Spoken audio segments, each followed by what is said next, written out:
about um, imprints of Orion in other cultures. I love that. Yeah, it's one of our two-eyed seeing talks. But I want to say, can you believe it's actually been almost, well, it's three-quarters of a year since we did Stars Across Canada. Yeah, It was such an incredible experience. I it think I was. still haven't quite processed how many incredible centers and talks I and speakers we know. had. Yeah, the live stuff near the observatories and all that stuff. I still kind of flash back to that, and they were having a good time, and they were really rocking it as far as I'm concerned for astronomy outreach. They were. I was taking a look, and the DDO actually has a talk on auroras and then a Sunday daytime solar observing. And I'm Yeah, looking at it, and I wish if I could just do that quick 5 hour drive back and forth to go down and take part in one of these, sure. because it's so incredible to be in one of those observatories that has that history where Yeah, you can stand there and feel the echoes of those original discoveries of some of the yeah, monumental, like the first black hole actual discovery of Cygnus X1, the early transit observations of Uranus after that initial one that told us that there were rings. You hmm. know, when Rick was talking, I was actually thinking back because we last year at this time were Hmm. pushing for an asteroid occultation observation, and then we ended up with bad weather all across the country, and nobody in the path was able to see anything. But the lunar eclipse, we've actually been doing that effort to try to get measurements of the ingress and egress times for the shadow across different points Hmm. on the moon. And that's something that when we're coming closer to the March lunar eclipse and then the one in August, I want to spend a bit of time talking about this or bring in one of the individuals who's actually been part of this effort because as Rick was saying, like the more observations that you can actually get with precision and see not just the moments of specific astronomical phenomena, but the measurements of the transits, of the width of a gap. That's when you can see if there's something there that you're missing, a characteristic, a morphology, something that gives you a new discovery or a contribution to a better understanding of an existing one. Right.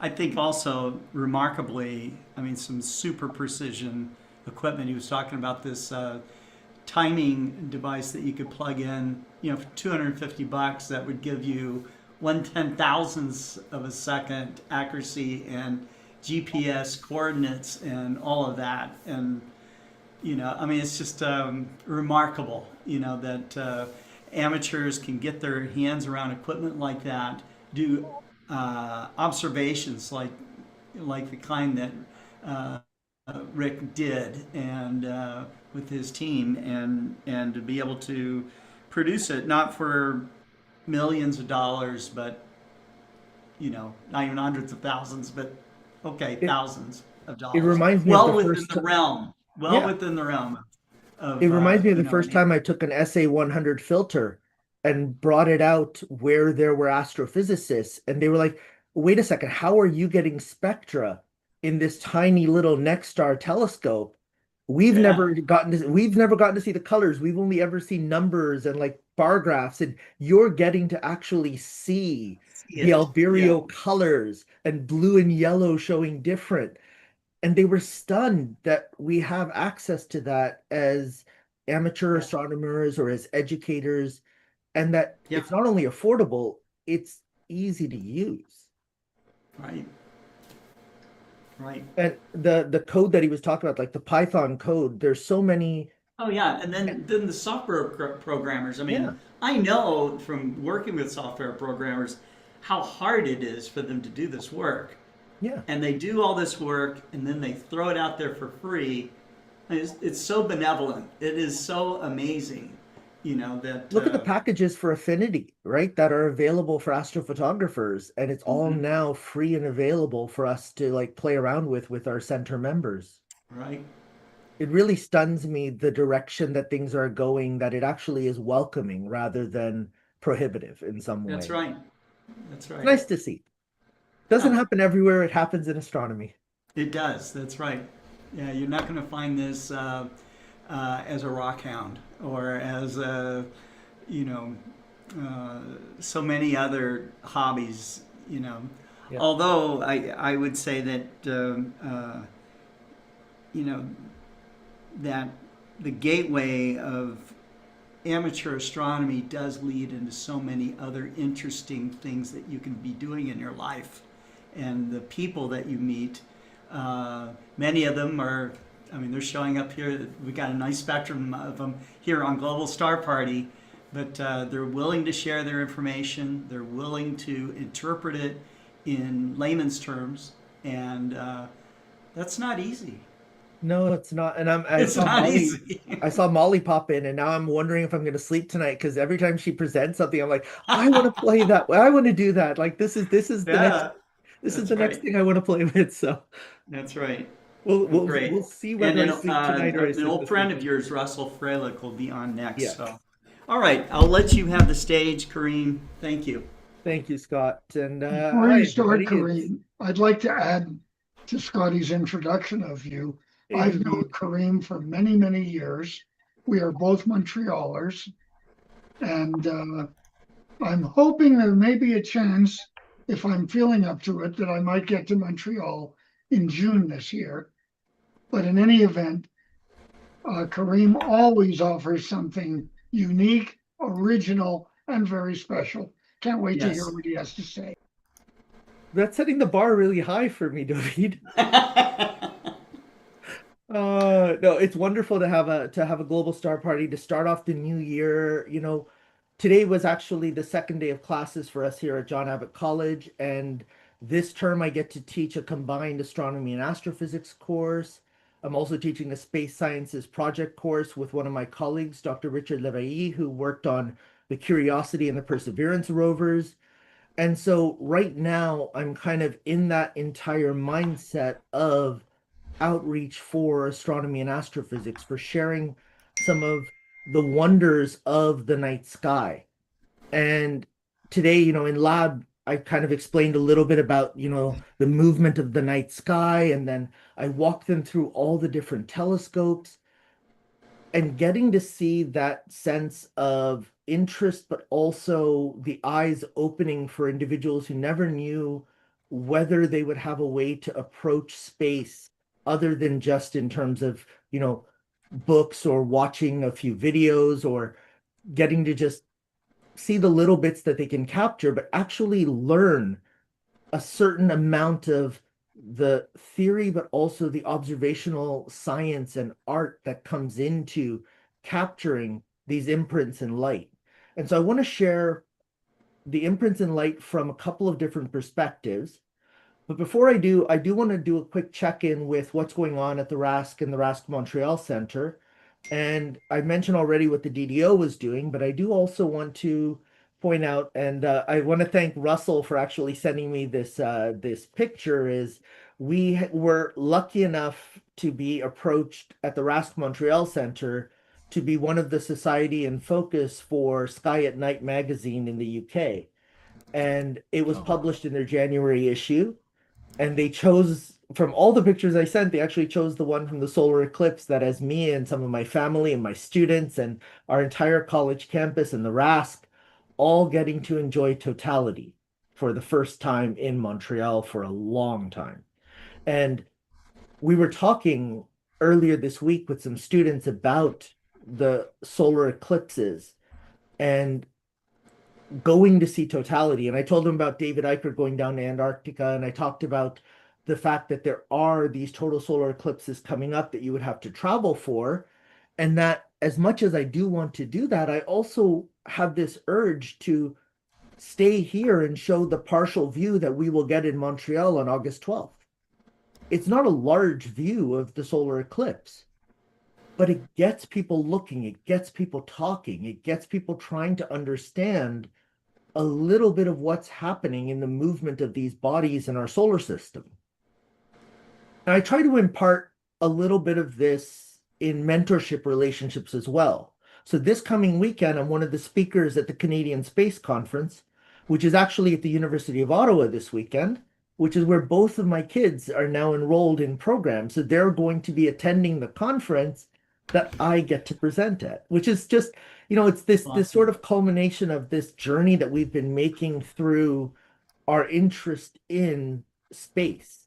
And it's kind of neat to be in that position now where I can mentor the kids that also will be related or working with or being around my kids. And so that's kind of a neat little aspect that I just wanted to share with everyone because I mean, for the last, what, 5 years, Scott, we've had this relationship with the audience of the Global Star Parties. Yes, And I been watch nice. their posts on Facebook and I see, you'll post a question and Harold will post an answer right away. And then I'll put a like and then Norm will put a like and then Tom, like everybody around is, it's as if we've kind of gone through this entire build of bringing outreach online together. It's lovely That to we see. have.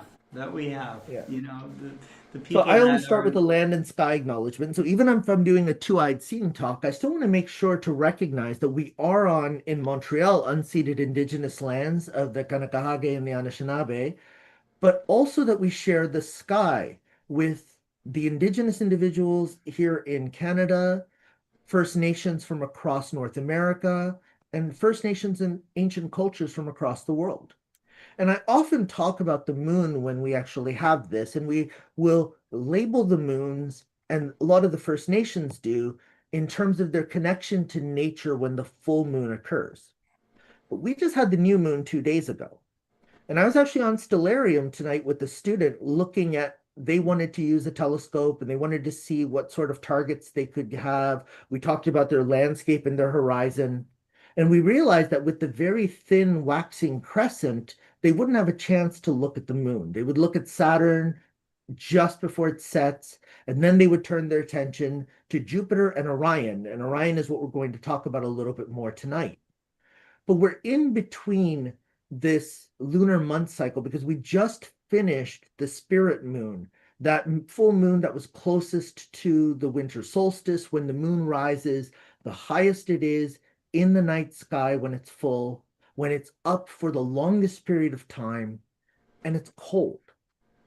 And so the idea of that spiritual connection to the moon is really dominant because you want to stay indoors. You want to just watch the moon through, curtain windows or something along those lines and just enjoy that full moon, but not venture out into the minus 20, minus 25 degrees Celsius that we have out here. Um, but we've now moved into the Tom Cod spawning moon according to the Mi'kmaq. And that's because the cod spawning is something that you really have to be careful not to disturb their spawning grounds because those cod are what are going to then feed your village over the next winter. And so these connections that we have to what's happening in nature, to the way that the moons are named by these different cultures, is part of this approach to two-eyed seeing that we take here at the Montreal Center and at the RASC overall.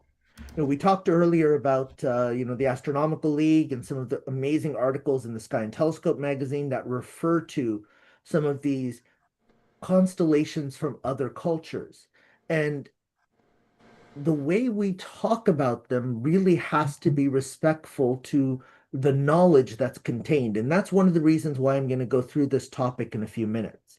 Before I do want to mention that our RASC Montreal Center is building towards an incredible double feature next Friday, where we will have a mobile planetarium. And in that mobile planetarium, we're going to be having Trevor Kiorlian from Plateau Astro share a little bit of what the Artemis 2 mission is going to be about. That's going to be in person. And part of the joy of this is that Trevor just got back from the rocket rollout. He was one of the individuals who was able to get to Florida and watch that incredible Artemis 2 rocket move out of the VAB all the way to the launch pad. And he's gotten a chance to meet Jeremy Hansen in the past. He got to see the spacesuits they'll be wearing. He's got his version of the fantastic mission badge. And Trevor's going to share a little bit of this, and then for the actual launch coming up in a couple of weeks, hopefully, We have our executive director, Jenna Hines, will hopefully be there for the launch with a lot of the other individuals from the Canadian space industry. And then two of our executives, David Schumann and Alexei Wiens, are planning to go down and try to photograph and video that launch from nearby. And so it's kind of amazing how much this return to the moon has started to kind of elicit some of that interest in the moon. But at the same time, I still want to really push this idea of mentoring students to kind of take their space journey onto their own control and their own self-direction. So we have an annual live stream that we do with some of my colleagues at my alma mater at the University of Guelph. And so Guelph Physics and our RASC Montreal Center are going to stream live from our event at the John Abbott College Agora with the mobile planetarium, but our live stream is going to focus on student activities for student clubs. And so we're going to share a set of resources that have been compiled by one of our RASC members. We're going to have a couple of different student clubs talk about activities that they do. And then we have this fantastic high school student. I want to bring him on to a global star party down the road because he created a tactile 3D version of the sky map of the star finders, of the planispheres, but it's with Braille so that Oh, that's cool. individuals with difficulty with sight can still get a chance to appreciate the night sky, either while somebody is describing it to them or while they're seeing what they can with their own limited vision. And so the actual passion that he has in building this device and designing it, and then he has actually started a club of astronomy activities and talks for the Canadian National Institute for the Blind. And Wow. so I'm looking forward to bringing him onto a global star party. We're going to have him on the live stream, and the live stream is on our YouTube channel next Friday, 7 p.m. Eastern time, so anybody can join us during that live stream. Yeah. Make sure you share it with me, Karim, because I'll put it on my social media pages. Fantastic. I'll be setting up the Facebook event. I'll share it with you right away. Okay. Great. So I want to talk tonight about another aspect of two-eyed seeing, and this is specific to the winter night sky. And the winter night sky is something that we all in the Northern Hemisphere get a chance to appreciate to a certain degree, but also fear to a certain degree simply because of the severity of the weather that we can have. You know, last night with the aurora forecast, I was really excited until I realized that our forecast here in Montreal was snow squalls because of 70-kilometer-per-hour winds, even though it was only really flurries. The temperature and the wind and the river effect was creating whiteouts. And this is the thing about winter is the early cultures really had to ensure that they were protected and that the people of the villages were protected through winter. So a lot of the stories they told of the stars that are the most dominant in the wintertime were associated in some fashion to either protection, acknowledging the dangers of winter, or recognizing the limited time frame within which winter would exist. So for the Anishinaabe, they would talk about the stars of Orion, but the stars of Orion were not the extent of their winter maker feature, the Bibinagionini. They spoke about this figure that stretched all the way from Procyon to Aldebaran. And because of that stretch, it really ruled the night sky during the winter time. And that's why Wintermaker was to be feared. And they would talk about Wintermaker in terms of this domination of the weather, but then come February, March, the youth of the villages would be encouraged to build their bow and arrows and to fire arrows towards Wintermaker to scare him away and bring back spring, bring back the warmer weather. And that's kind of a neat part to the story because if you think about it, these young kids are actually being trained for the hunting that they'll be doing next fall to try to bring in wildlife to then cure and keep so that you have the entire village sustained for the winter. But the way they went about it was using the story of Wintermaker to have them build and fire as far as they can into the sky the arrows to try to scare away winter. And so these parts of the stories is what fascinates me, is that there is knowledge knocked into these stories that needs to be passed down from generation to generation. So sometimes the extravagance or the embellishments within the stories are simply to make sure that those aspects will be remembered and passed down. And sometimes they hide specific amounts of indigenous knowledge Hmm. and observation that we need to be able to recognize that there really is not just the modern scientific way of looking at these objects and these stars, but also this cultural aspect of looking at the stories. During COVID, I got to attend a whole bunch of NASA webinars about two-eyed seeing. And one of the webinars was with the Navajo Dene. And towards the end, they spoke about the package of material that they had prepared for teachers. And they also cautioned that no story should be told when they're not an applicable story or yours to share. So you have to recognize, so for example, I'm not an authentic voice when it comes to the Anishinaabe. I'm not an authentic voice when it comes to the Ojibwe. I'm not an authentic voice for any of the First Nations here in the Northern Hemisphere or in North America. But that said, I've worked with and spoken with a lot of the elders who've given me permission to share some of these stories. And I learn more of the stories as time goes on and get those permissions as often as I can. I have to account for the fact that certain stories have a spirituality to them as well for those cultures. So calling a story at the wrong time of year would beckon the idea that you're pulling in the wrong aspect of nature or the wrong aspect of balance. And so that's not something that would be respectful to the knowledge that has been shared and that I've been given permission to be able to talk about. So it's one of the things to be very careful of.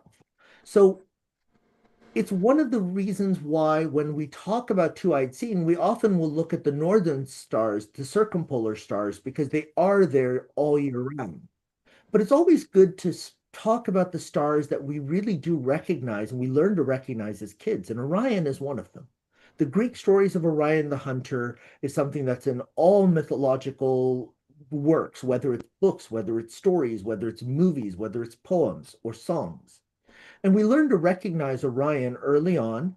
And as astronomers, we learn to recognize Orion because Rigel is part of the winter hexagon, M42 is there, the wonderful Horsehead and Flame Nebulae. There's a lot to look at. And then, Crab Nebula directly above. That entire area of the night sky is fascinating. When you look at the legends, one of the things that strikes me and strikes a lot of my students when I talk about these legends, and it came up last week when we had a talk similar to this that I gave for the Rask Montreal Center, is how almost every depiction of those stars at Orion are actually humanoid. When we look at the Chinese, they would look at this figure as General Shen. And General Shen had three stars, his sash, his belt, and those three stars represented prosperity, fortune, and longevity. And General Shen was thought of as a protector. He really kind of kept an eye on the villages, but he also was part of the celestial hunt because in the fall, when you're getting that last bit of the actual hunt to bring in meat to last you for the rest of the winter, the full moon during that period rises or passes through Taurus towards where Canis Minor is. And so it passes by that figure, General Shen. And in fact, when you start studying some of these stories from Chinese culture, one of the neat things that comes up is that they have a story with General Shen and his brother Ibu. And Ibu is basically like Jin, it's Scorpius. It's similar to the same story with Ibu in Greek mythology of two brothers or two best friends that are separated by the horizon so they can never actually fight together or hunt together. And so Orion and Scorpius always being in opposite sides of the sky was an acknowledgement that in the winter, you can't see those stars. And in the summer, when Scorpius is up, you will not see Shen. So you'll only see him at certain times of the year. The Indian cultures would look towards the stars and also see these types of figures, but they would associate them typically with God. So the Hindus would associate that area of the night sky with Vishnu. And the god Vishnu was always battling demons. And so there was not just bow and arrow, but there was also the axe to be able to behead demons. And when we get to the next solar eclipse, I'll talk a little bit about Vishnu and the sun and the moon gods, but it's kind of neat the way in which the same characterization of the same figures allows you to have a continuous storyline that makes it easier to remember and pass down from generation to generation. But I mentioned the Navajo Dene, and one of my favorite representations of the stars of Orion is actually the first slender one, or the Slender Man. And the Slender Man has been pulled into pop culture as this horror figure that we have movies and books about. But the first slender one was actually considered a protector in the winter when he was shown with a bow and arrow. But with Orion, when you picture what the constellation is doing, in the early fall, the constellation rises late into the night. In the wintertime, that constellation is constant in our southern hemisphere, in our southern view. But in the spring, as the sun sets, that constellation is right near the horizon. And you can picture, instead of a bow and arrow, an actual planting stick. So the same figure that is a protector in one part of the night, in one part of the season, in one part of the year, becomes a provider, helping you to remember to ensure that you are putting your full amount of seeds down so that you will have a harvest coming up in the fall. The idea of this first slender one is incredible because it provides you with the story that you can talk about with what those stars represent at different times of the night and different times of the year. But sometimes the actual storyline that goes with the legends that you see actually has a cautionary tale. And that cautionary tale, we have to try to understand how much was actually understood. I know that sounds a little vague, but hopefully it'll be clearer when I explain this one, Jilpin. And Jilpin was with the Yolngu people that are down in the Southern Hemisphere, Australia, New Zealand area. And they pictured these same stars not as a figure, but as a canoe with three young boys. And on their fishing line is the soul of a fish that is following and haunting them. And if I kind of turn this around a little bit, you can kind of see it a little bit more in terms of the orientation of the stars as we see in the Northern Hemisphere. And as the story goes for the Jilpin, there were these three boys that went out fishing and they weren't able to catch anything. And on their way back to shore, they caught a sawfish.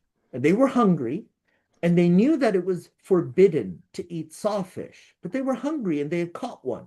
So rather than throw it back in, they decided to eat the sawfish. As they came closer to shore, the village elder was standing waiting for them and said, "I know what you did."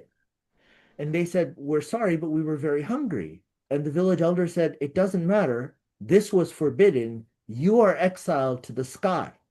And those three boys in the canoe were cast into the sky to forever be followed by the soul of this sawfish. And that's the kind of story that when I first started into astronomy, a lot of the older astronomers would tell me this is absolute nonsense. Why do you even care about these stories? And with the Jilpin, I started studying a little bit more about what the sawfish actually does. And a sawfish is a bottom feeder that stays very close to shore.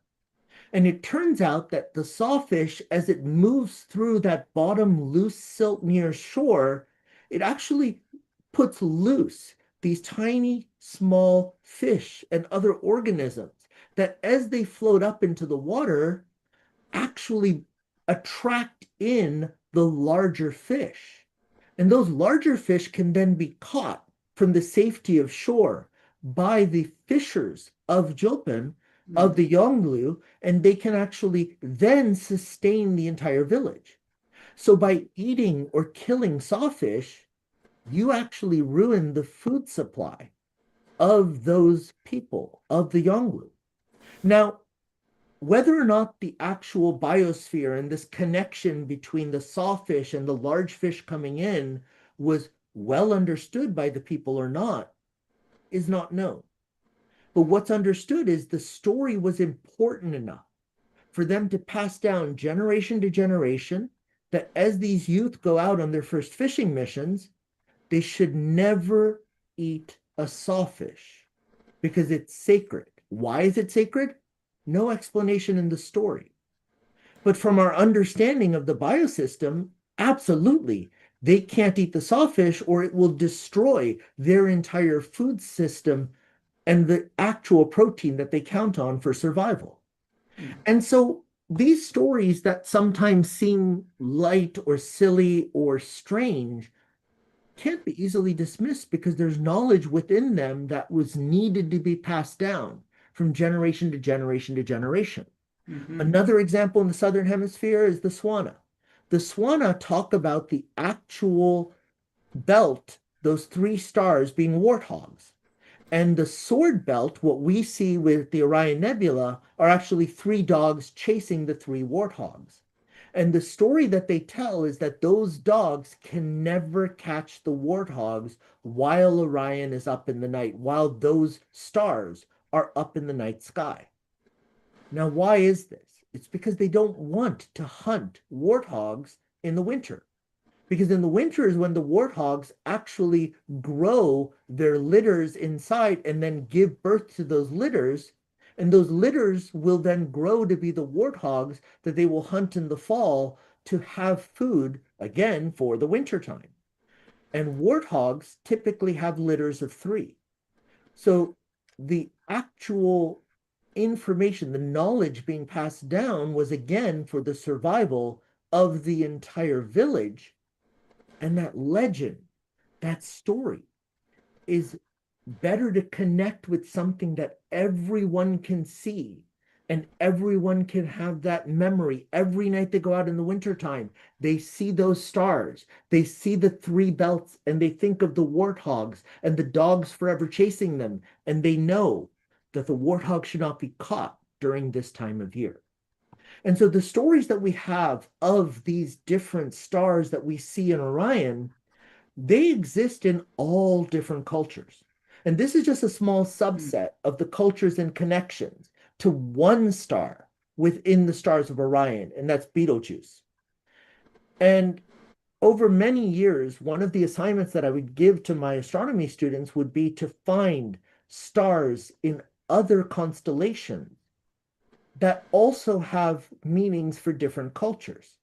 And so a few years back, one of my students, Sophie Dillon, she put together a little write-up about the Egyptian mythology and how Sirius, when it has its heliacal rising, when it's up right just before sunrise, that's the heliacal rising.